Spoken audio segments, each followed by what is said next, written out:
Good morning, everybody.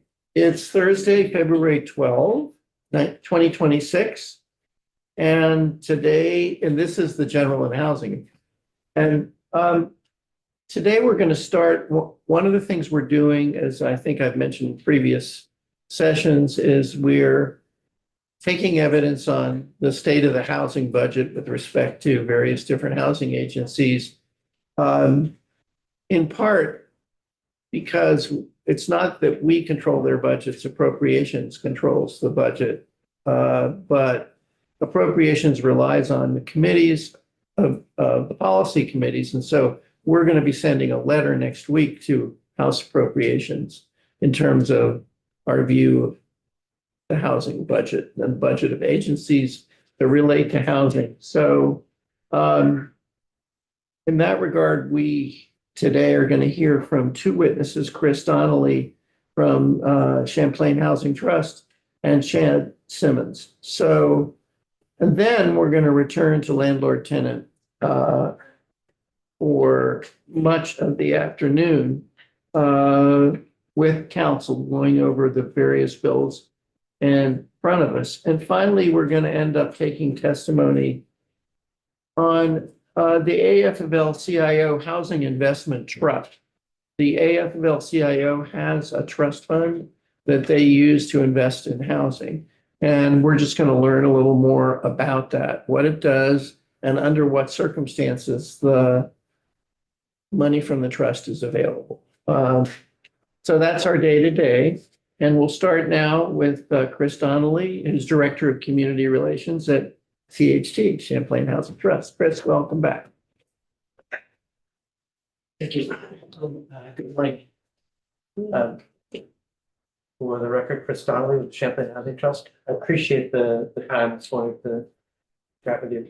And I really appreciate all the work that you've been doing on policy, but also over the years and supporting funding for affordable housing. So I have a couple of things. So these are posted online, but I wanted to pass out some paper. This is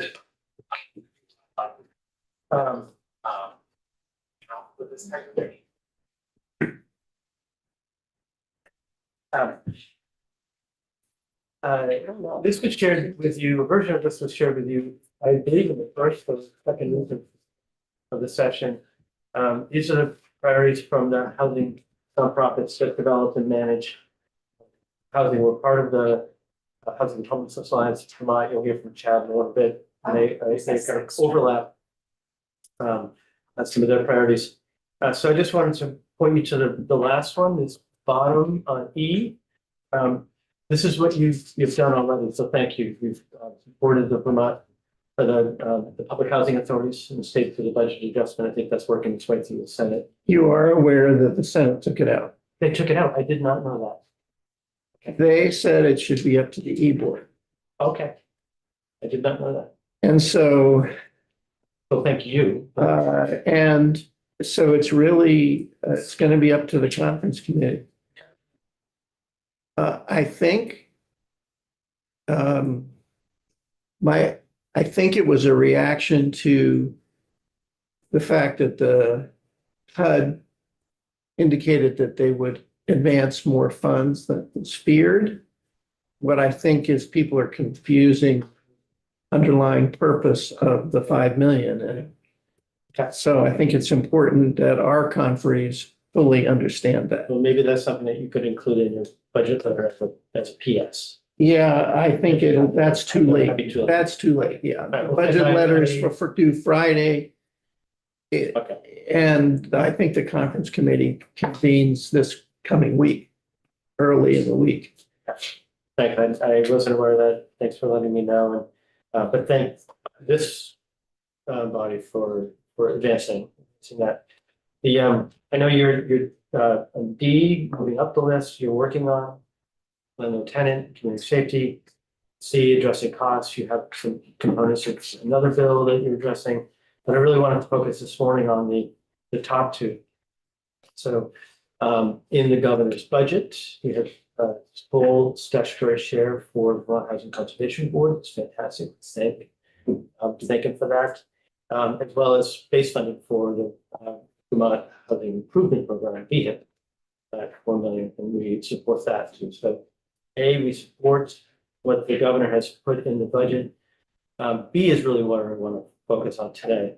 And I'm going to pass out two more things, but I'm going to do them separately so I can orient you. We have them. Yeah. You have those, you printed out already. Okay. No, that's Miriam. Well, I wouldn't mind the hard version, so. If anyone wants a hard copy. You don't have it in front of you? No, You sure? I mean, I've seen it online. No, we will have the hard copy. Okay, it is online. There's just one, right? Oh, There's two versions. did you ask for a copy? Oh, okay.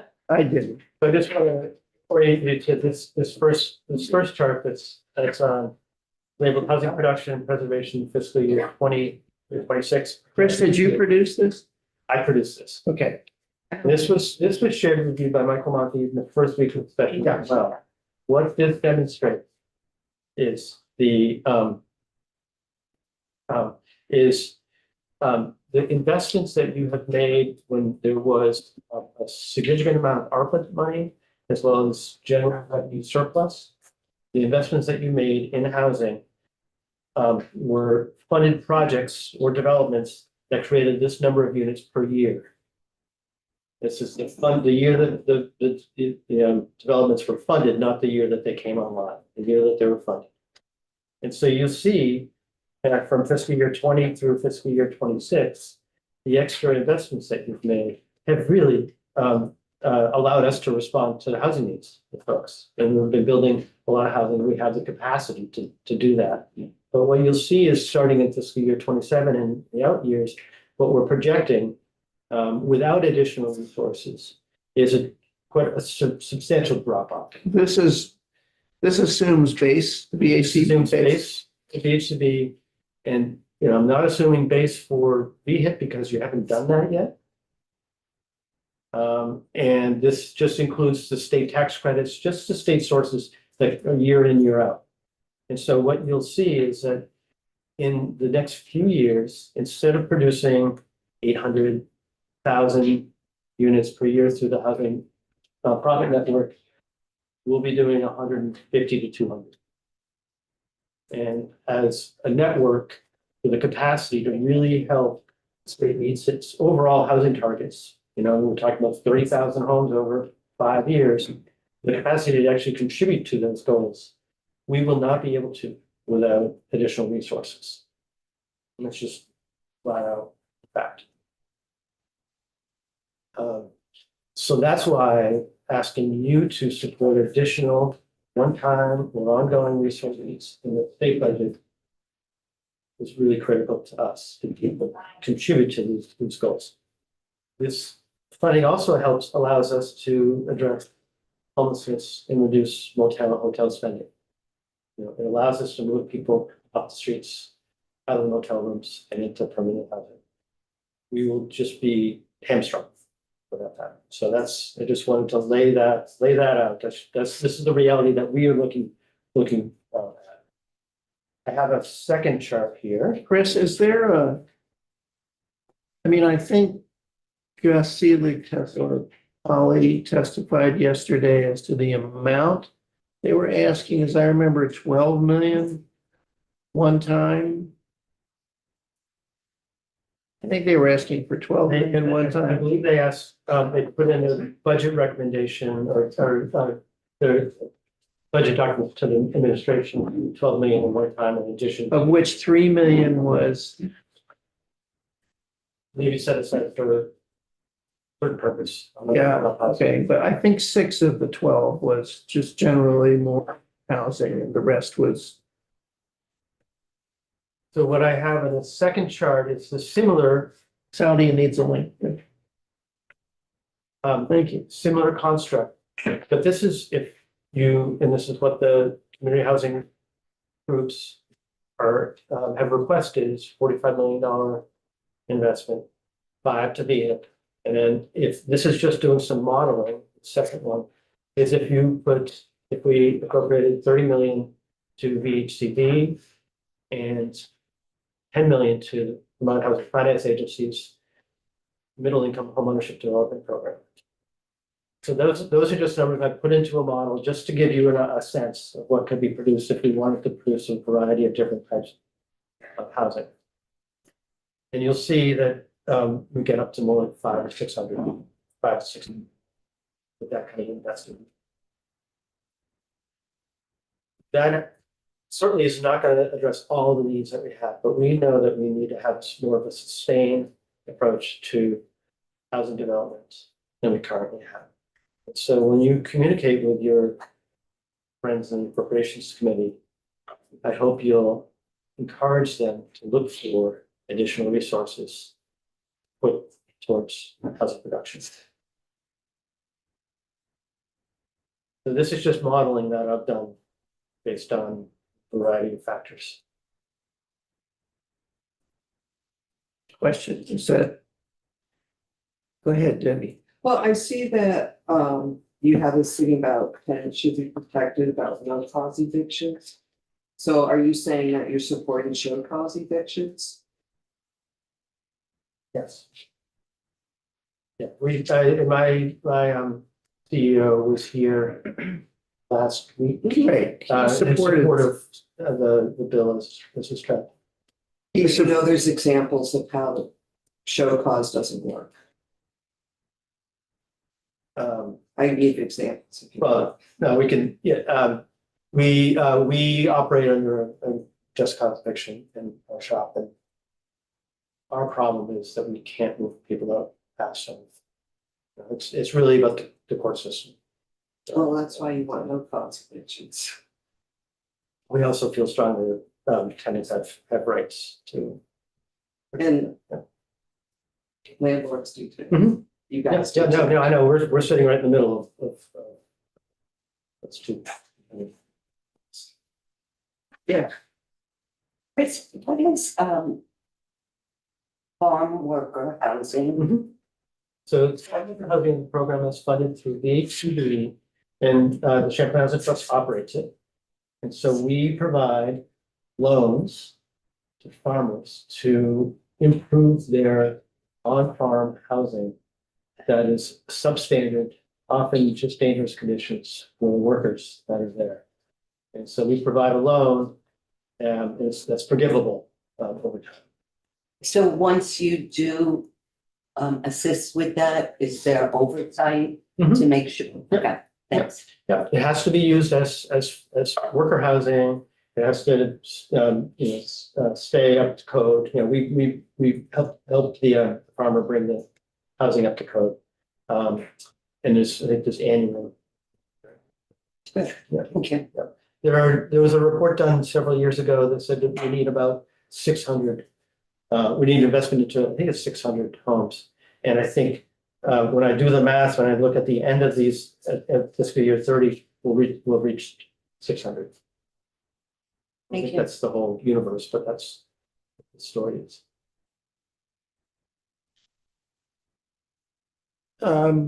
This is something I don't know if you can comment on at this point, but I've been thinking about it a lot because of our, hey, good morning, Saudia. Can you hear us? I can. Can you hear me? Yeah, good. Just Okay. checking. Okay. So what you're showing with this modeling, just to make it clear, is that without additional resources, assuming the base for VHCV, we're talking about something like 175 students a year. Certainly less than 200. And with the resources in this particular rerun, which would involve $45 million. We're at 500 units a year. Okay. But what else add to that? I'm sorry if there was a question that's following. A member of the other body asked me to do some modeling. What it would take to actually meet the target of, so we have a target of 30,000 homes over 5 years, 2/3 of those would need to be subsidized in some way with state resources to make them affordable to the people that need them. That's what VHPA has. So roughly 4,000 homes per year would need to be subsidized to meet the need that VHPA has outlined. The member of the body asked me to find out how much money that would cost. And it's upwards of 400 million. So, I'm not here asking for that, but that's what the need is. And if we just turn around and do nothing, then we're not doing, we're stuck in the sand. Are you, when you say that, are you talking about section 8 vouchers or just? No, this is All the different housing kinds of production. This is not vouchers. This is the subsidy for the production of housing. Oh, thank you. Yeah. So I know that the term gets used a lot. Yeah. I Yes, know Yeah. what that is. Does So it's like that finance. means that you, well, to follow up on that, good question. So let's say with either one of these, the housing is produced.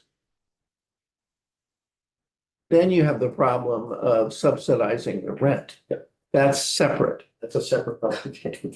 Gotcha. Can I follow up on that? please. Morning, sorry I was late. But the assumption is that these would not necessarily have to be going to people with additional funding. You're trying to build housing that meets like the workforce, Mhm. the needs of our workforce population. Some of the housing needs are also for people that would need a voucher. Okay, So this modeling does not include that. I did a couple of years ago do some modeling that included what we would need for subsidy as well. And that's not in this. so this modeling is based on a 45 million above the base. That would be for fiscal year 27.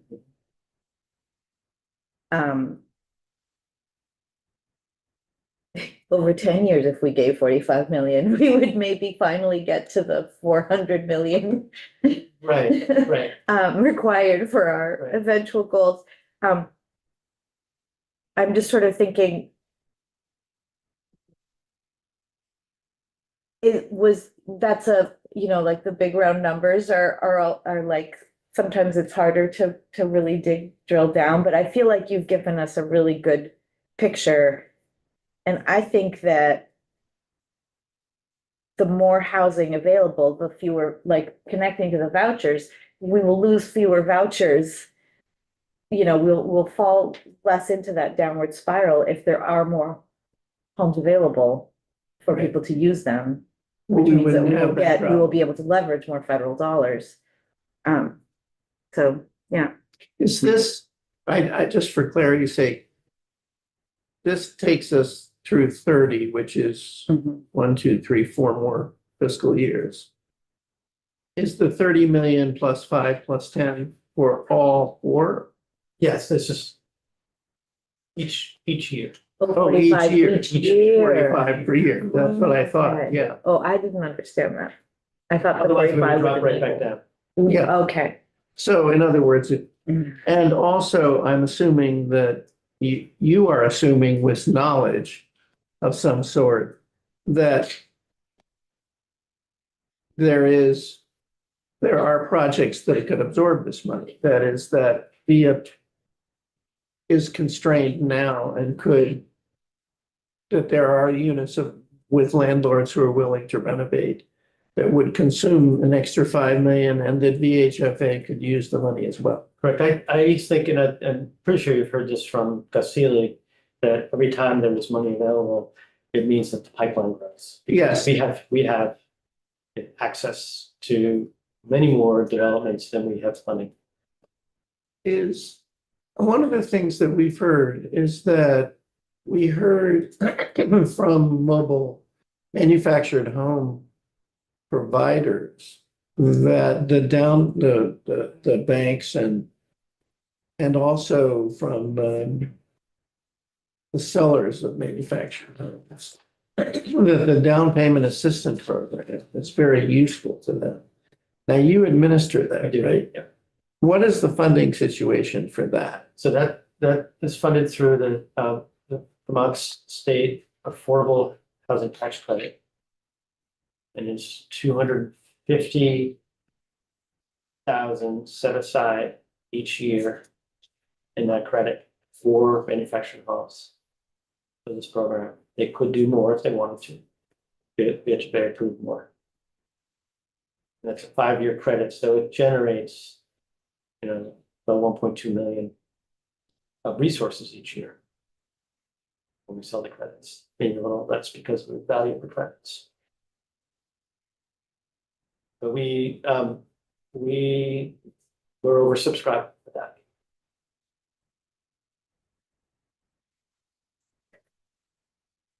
Presumably, if they wanted to, VHFA could allocate some of this 10 million of theoretical money to that, but that's not in this modeling. It's for new. Tax credit was expanded a few years ago to have to do a carve out for the manufactured home Right. program.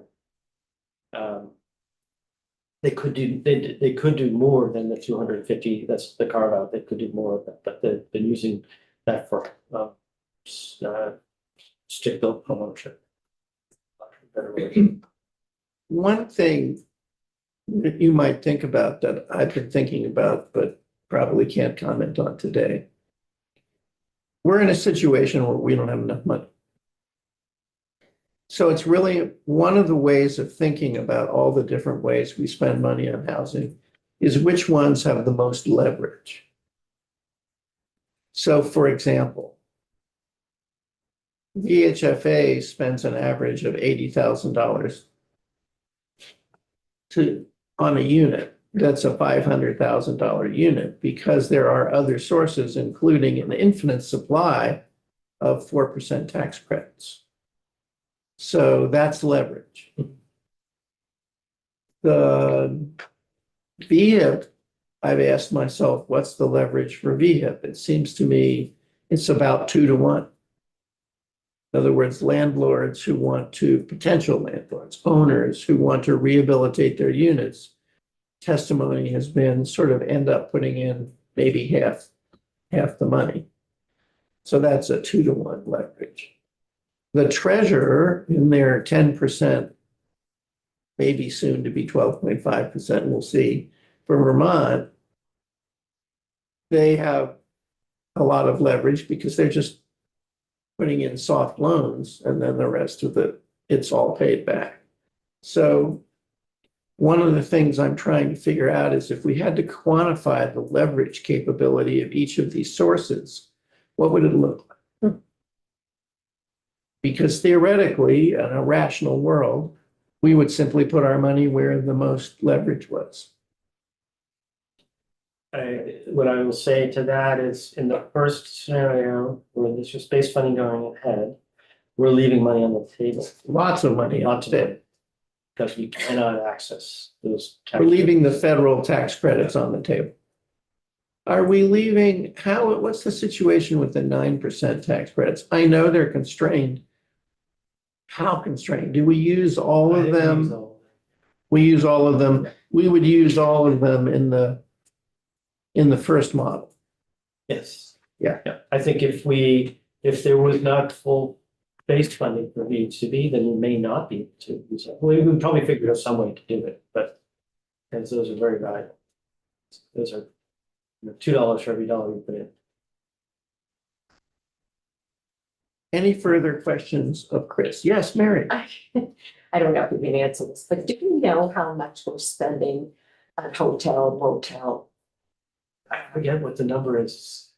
30 million? I forget exactly what we're putting into. And I know it's been coming down. It's been trying to be limited, but I forget what's in the GA budget. It's north of Chad Maynard. it's north of $100 a night. I know that. 80. I think. 80. 80 plus wraparound services. Yeah. But Chad would have an answer to that. Okay, any other questions? Thank you, Chris. But we're expecting Chad at 9:45, is that right? Let's take a break, go offline, We'll reconvene as soon as our witnesses arrive, approximately at 9:45.